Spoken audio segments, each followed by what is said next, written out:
And they get the word, and so now Sanjaya went to Dhritarashtra, and entire he gives the message back to Dhritarashtra, right, saying that okay, this guy Dharmaraja did not accept for your proposal. They want to go for a war instead. They're not proposing a war. They're still asking. They're still negotiating for Rajya, for the kingdom. So now the scene is back into where are Pandavas living, by the way, right now? What is the name of the place? Yes, Atharva. It is either Hastinapur or Indraprastha. No. If they were in Hastinapura or Indraprastha, there is no point of fighting for kingdom, right? They already have the kingdom. I mentioned the name of the place so many times. Matsya Desa is correct. Kingdom is correct. Name of the place is Upaplavya. Upaplavyam is where they are living right now. That is the place that Virat Raja gave them.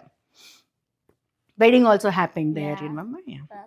So now in Upaplavyam, all these people are there, like Krishna, Satyaki, Kritavarma, everybody has come to Upaplavyam and they are having a conversation there. Now Dharmaraja wants to give it one last try. For what? For peace. And then Dharmaraja calls upon his brothers, Draupadi, and his ministers, and he says, we have to really try very hard for peace, to make peace with our cousins. So in that effort, I cannot think of any other person other than Sri Krishna capable of bringing about peace for the humanity and for our family.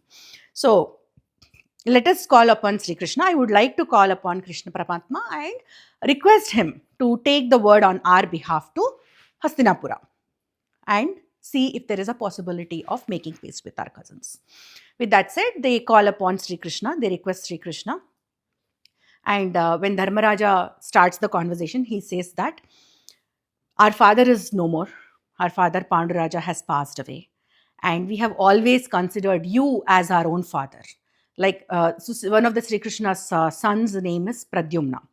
Like Pradyumna, we are also, five of us are also kids to you. So please consider us like your own kids.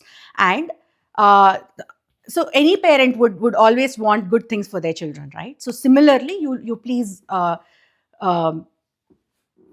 consider us as your kids and do your best that any father would do in case of their children to bring about prosperity to the children.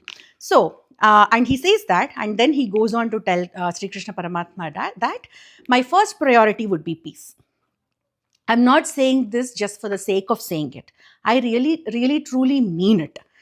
If and if we are going for a war, it is going to be catastrophic, because we are 18 Akshauhinis of army, right? So each Akshauhini means how many foot soldiers? 100,000. Correct. 100,000 foot soldiers, 25,000 elephants and chariots.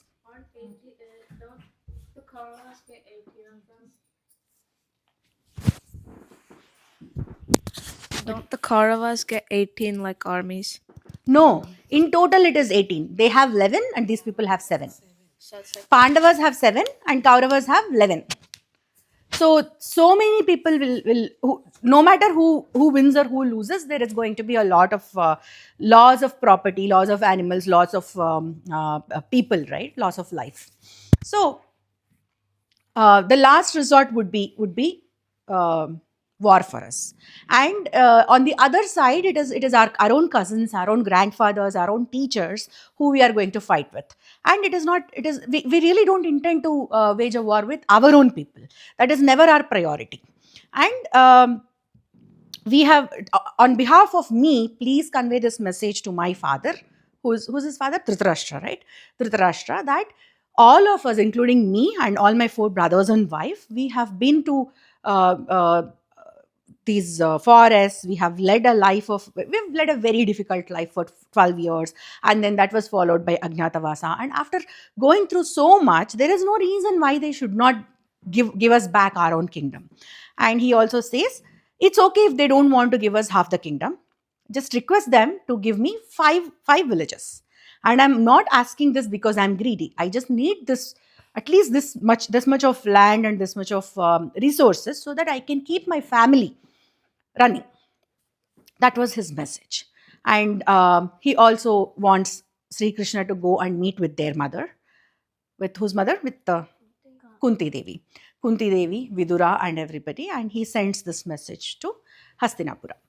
And he also says that I really don't want to send you in these circumstances to Hastinapura, because I have no trust on these people. I have no trust on Duryodhana or Dushasana or Karna or Sekuni. That is going to be a very difficult spot for you, and I don't want to put you in that kind of a difficult spot, because it is very dangerous. That is what Dharmaraja is thinking. It is not a good place, and these people can conspire anything against you. So with that said, I really don't want to send you on this job, but I know you are Vishnu yourself, and you can protect yourself very well. Again, having said that, I should not be the reason for your hardships. So I don't want to, but at the same time, I do not have a choice. And please convey this message to appropriate people and make sure that peace prevails. This conversation happens. Bhima, of course, doesn't like this conversation. But then Bhimasena says, whatever Dharmaraja is saying is appropriate. You should go and you should first try for peace. Only when all the doors are closed and we do not have an option, only then we should go for a war. War means destruction, so I totally understand that this is not appropriate to go on a war immediately. So, but Krishna smiles at Bhimasena and says that, what happened to you? What did you eat this morning in the breakfast that is making you talk peace and not war? Because Bhimasena is the one who has taken all those oaths, right? In Draupadi Vastraparana, when that happens, he says that I'm going to kill all the 100 of brothers and all of that. But Bhimasena is not a bloodthirsty person. He is also very, very logical. He also thinks a lot about peace. He wants everything to be amicable and managed in a friendly manner, not just jump into the wars and kill people. So he's only doing it because the Kauravas harmed the people he cared about? Like, they harmed Draupadi? That is one reason. You have been listening to Mahabharata for so many days, right? What could the other reason be? Can you think about it? Can anybody think about it? Give it to Lasya. They've been in this feud for all their life. The Palace of Lack, and the following events, they went on those 13 years. Correct. And there is one reason which is above all of these multiple small reasons. There is one reason. The throne. No. I know. Yes, go on. They want their kingdom back, or at least a small portion of it. That is all material things. Those are all material things. But what is this entire war for? Peace? Correct. Is that your answer? That's correct. That is for dharma. They are fighting for dharma. Okay? All right. So Bhimasena says that Arjuna also supports the ideology of Dharmaraja, that okay, we should try for peace first.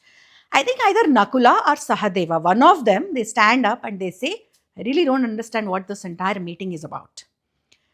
These people, the atrocities have started when Bhimasena was a kid and they tried to poison him and they tried to drown him in the river. And then they sent us to that Lakshagriha. They tried to kill us. They tried to light the house and they tried to kill us. And then that was followed by we moving to Ekachakrapura, and there we have lived a life of nobody. Like we were living a life of nobody. And then after that, we are the ones who built this entire Indraprastha, and then we went ahead, waged wars with in all the directions and got so much of wealth, so much of land, so much of acquisition happened. And then in a game of dice, it's just like this, they took away everything. And we went to Aranyavasa, Agnatavasa. And above all, they ill-treated Draupadi. They did all of this, and here we are sitting and talking about peace. there is no way that I can wrap my head around your logic. I see no point in doing all of this. That is what Sahadeva or Nakula, one of them, says this. And then the entire time Draupadi was sitting and listening. And then she starts talking. Before she talks, she takes her, she was putting her hair into a bun and she removes her bun. Her long, beautiful black hair is shown, and she shows this to Srikrishna and says, "You were not there on that day in the Kaurava Sabha, in the court, but that guy, that nasty fellow, who's that nasty fellow? Dushasana. He dragged me, catching my hair, into the court, and in front of so many people, I was insulted, humiliated. Nobody said a thing. Everybody was silent. I am someone from I'm a princess of Panchala Desa. There is nothing. If you look at my entire life, yes.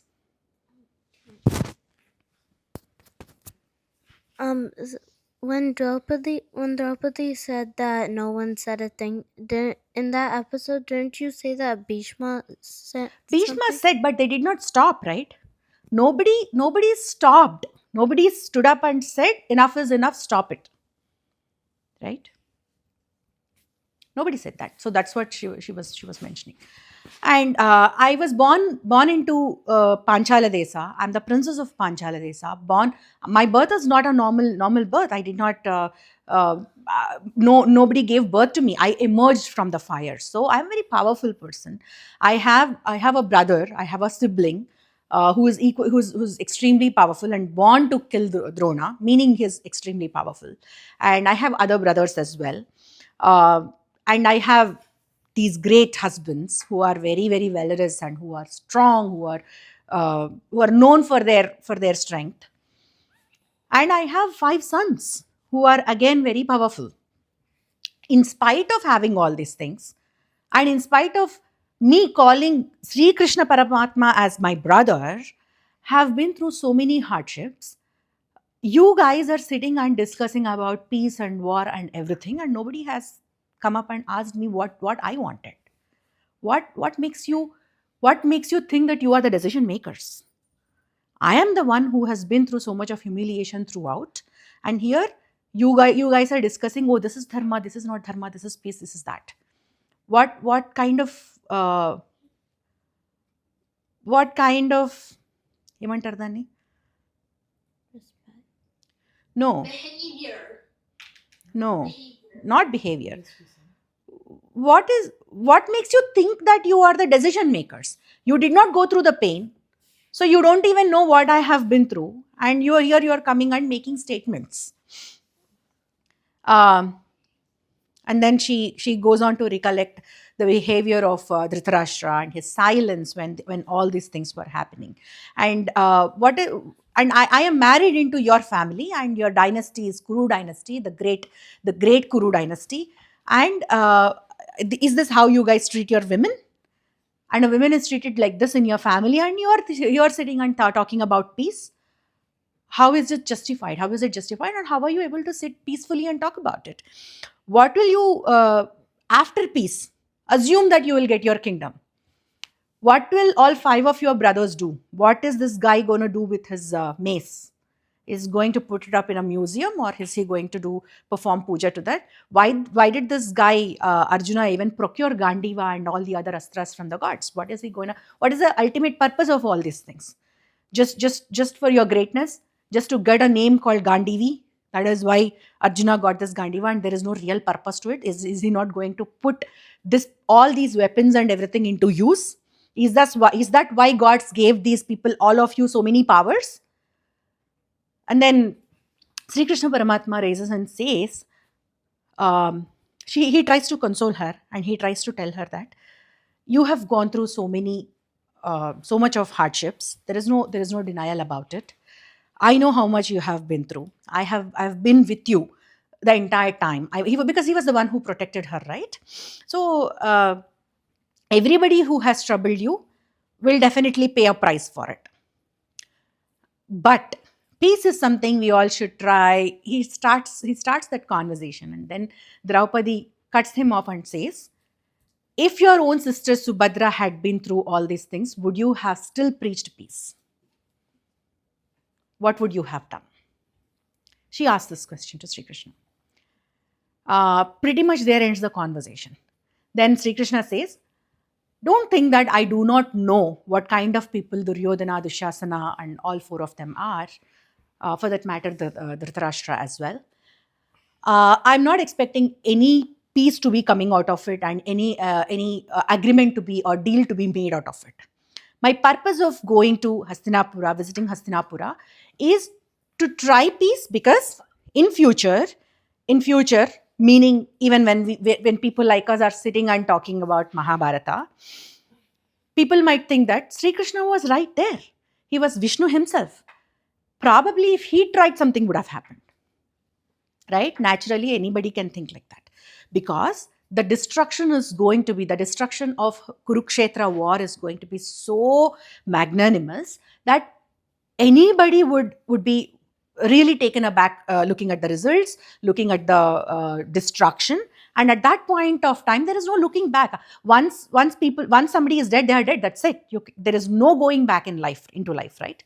So at that point of time, nobody should really think that Sri Krishna probably did not give his 100%, or Sri Krishna being God was not looking for peace and he was thirsty of blood. So that should not be the case in future. Future generations should not look up at a Hindu god from that lens, right?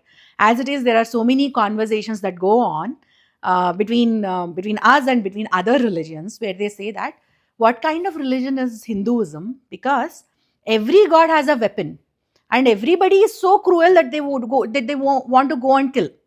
Why will you need a weapon to harm someone, right? How can your God be so ferocious? That is what they question. So if Sri Krishna did not try for peace, we all would have been facing lot of questions, and we would be finding it difficult to answer those questions. But anyway, so the ultimate is that a lot of people would think that Sri Krishna could have given his 100%. He did not put his 100% efforts. That is one reason. And the second reason why Sri Krishna Paramatma wants to go to Hastinapura is to assess their strengths and weaknesses, to see how well they are prepared for the war. So he is going to basically assess the strengths and weaknesses of the opponents.